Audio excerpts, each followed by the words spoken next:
Hello and welcome to All About Cinema. With the most recent release of Greta Gerwig's Barbie, I'm inspired to talk about an often misunderstood art form, camp.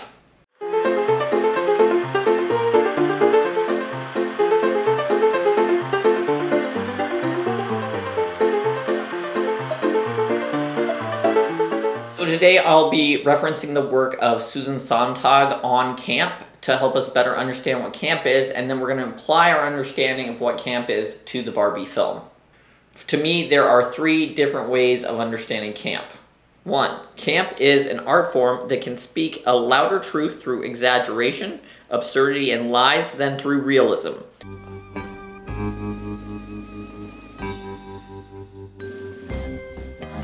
Boys! Don't you see how sad and pathetic you all are? Always wanting something you can't have. If I catch you looking at another man like that ever again, you'll be watching sports the whole weekend.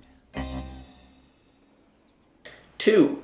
Camp is a style where something is considered good, pleasurable, and enjoyable because of how bad, gaudy, and absurd it is. Oh, God! Oh, shit! Jesus, Panther wasn't even on yet! What the fuck is wrong with that bear? What the hell have you got a gun for? 3. Camp is a postmodern understanding of the world. Folks might wonder where we wander to. Might be doing things we ain't supposed to do. Before we get into Barbie, let's talk about the beginnings of film and how that might have inspired camp. When film first started, we had silent films, and there was a way of acting that was over-exaggerated.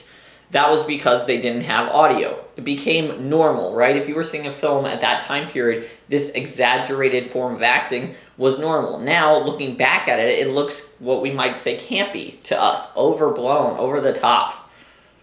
Today, Susan Sontag might have called that pure camp, a camp that is unintentional, as opposed to a knowing camp where people are making something that is different, weird, absurd on purpose.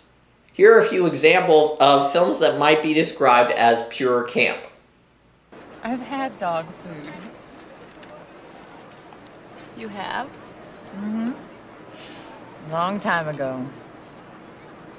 Doggy chow. It's bullshit. I did not hit her. I did not.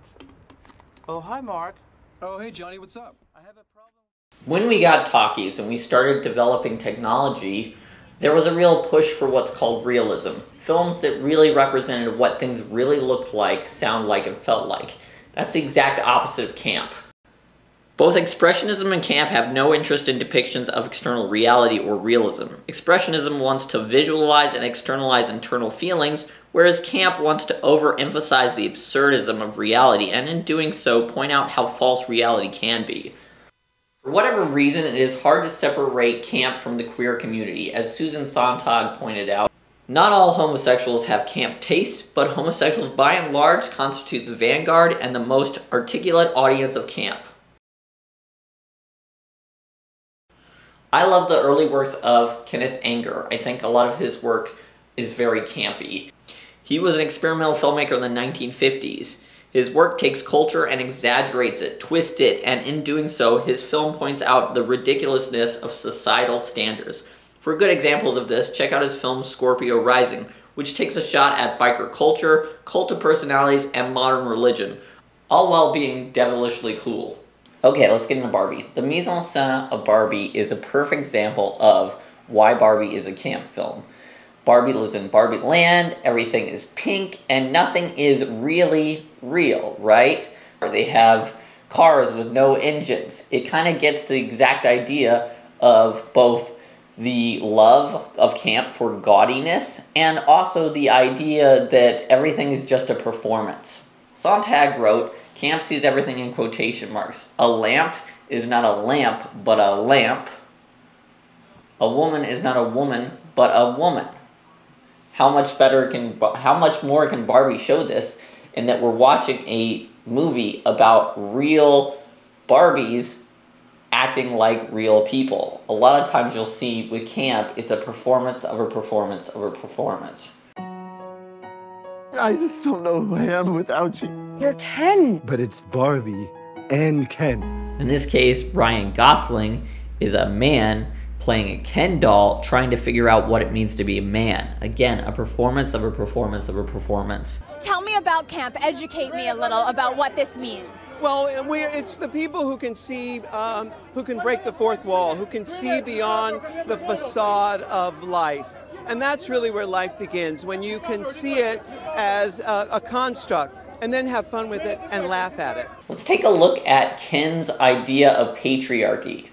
Ken has an overly simplified, ridiculous way of looking at patriarchy. He basically thinks it's about the Wild West and horses. But in this exaggeration, in this total distortion, is there not some truth about patriarchy? In this way, we can look at Barbie as an impossible version of what a woman should be, right? Barbie is not a real woman, and Barbie's ideas of what it means to be a real woman are impossible, right? Our ideas of what it means to be a woman are impossible, as stated in that monologue. And there is something to pointing that out through having a fake Barbie come to life that is campy. Hello? Humans. We're fine. And Ellen. Ironically, one of the few characters who does have a good sense of identity is Weird Barbie, who frankly looks like a postmodern work of art. So let's talk about postmodernism. To better explain a basic idea of postmodernism, let's look at the surrealism art. Say, n'est pas un pipe, right? This is not a pipe. And of course, it's not a pipe, right? It's a representation of a pipe.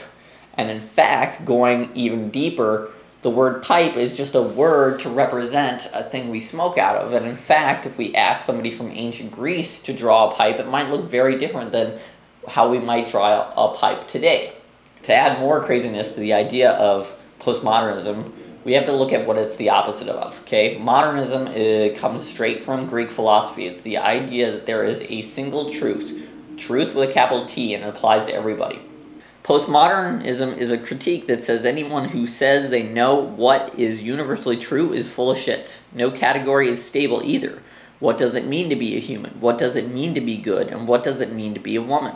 According to postmodern critique, reality is not universal, but shaped by our experience, our culture, our history. There's some humor in this, the idea that we're all just humans trying to do our best, having some crazy idea of what is right and what is wrong, and what is man, what is woman.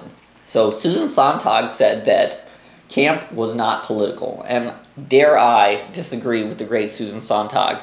I do.